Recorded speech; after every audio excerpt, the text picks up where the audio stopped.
Bonjour à toutes et à tous. Bienvenue dans ce nouvel épisode de Culture Design.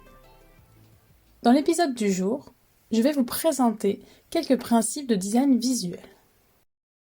Je ne me prétends pas User Interface Designer, UI Designer, mais je trouve cela intéressant de vous partager les bases. Pour connaître la différence entre UX et UI, je vous renvoie vers le podcast numéro 9.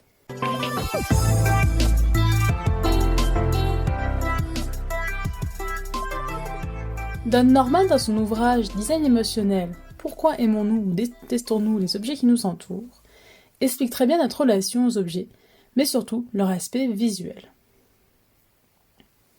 C'est notre cerveau, la partie la plus ancienne, qui est aussi appelée reptilienne, qui est en cause. Je vous en ai déjà parlé dans l'épisode 23 sur le cercle d'or. C'est le cerveau reptilien, basé sur les informations sensorielles, qui permet de faire des jugements rapides sur ce qui est bon ou dangereux et d'envoyer ainsi les signaux appropriés. C'est pourquoi le commun des mortels aura des difficultés à expliquer pourquoi une disposition est visuellement attrayante. Des réalisations graphiques réussies stimulent l'engagement et accroissent la convivialité en tirant parti des principes d'une bonne conception visuelle. Les principes de conception visuelle nous informent sur la manière dont les éléments de conception, tels que la ligne, la forme, la couleur, la grille ou l'espace, s'associent pour créer des visuels équilibrés et réfléchis. De ce fait, nous allons nous baser sur la relation visuelle entre votre conception et votre cerveau reptilien à travers 5 principes que j'ai repris de l'article de NN Group intitulé 5 Principles of Visual Design in UX.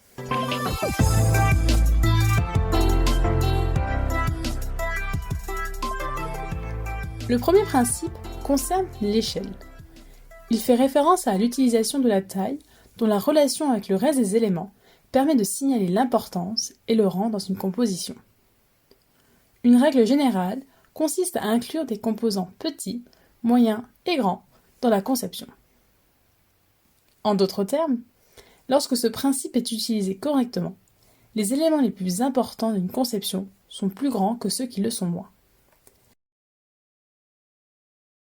La raison derrière ce principe est simple. Quand quelque chose est gros, il est plus probable qu'il soit remarqué. Par exemple, dans une publication comme un journal, le titre sera écrit plus gros et en gras afin de le détacher du corps du texte informatif. Cette hiérarchie visuelle permet d'établir ainsi des niveaux d'importance.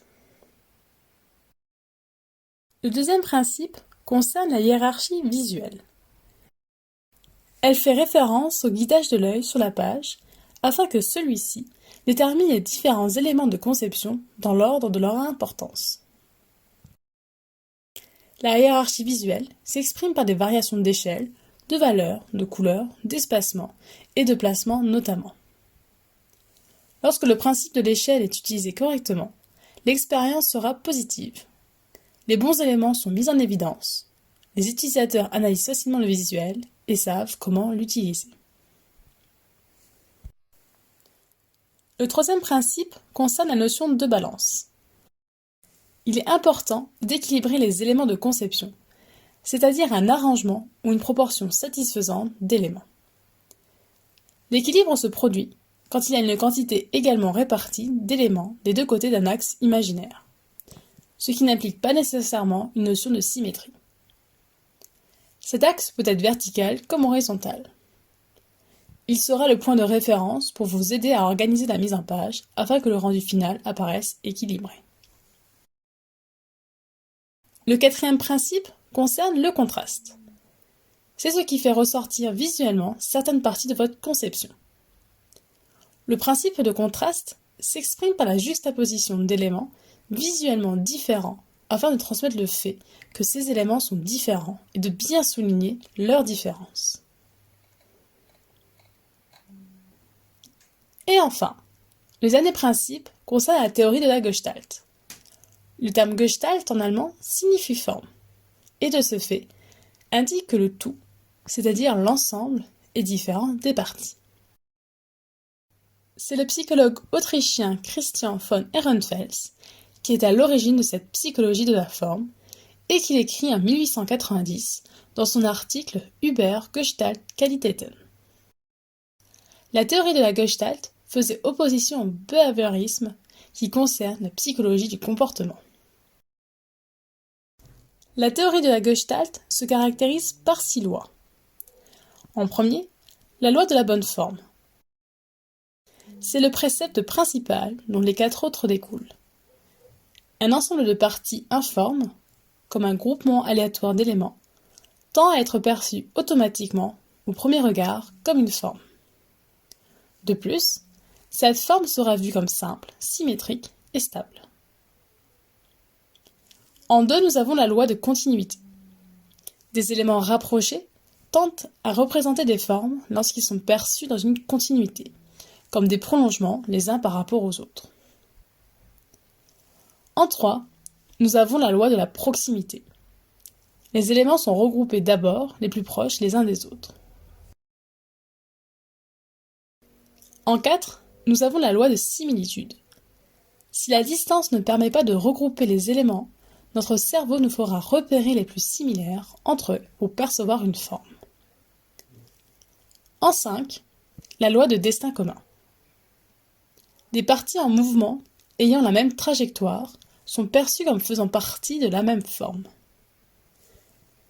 Et en 6, la loi de familiarité. On perçoit les formes les plus familières et les plus significatives.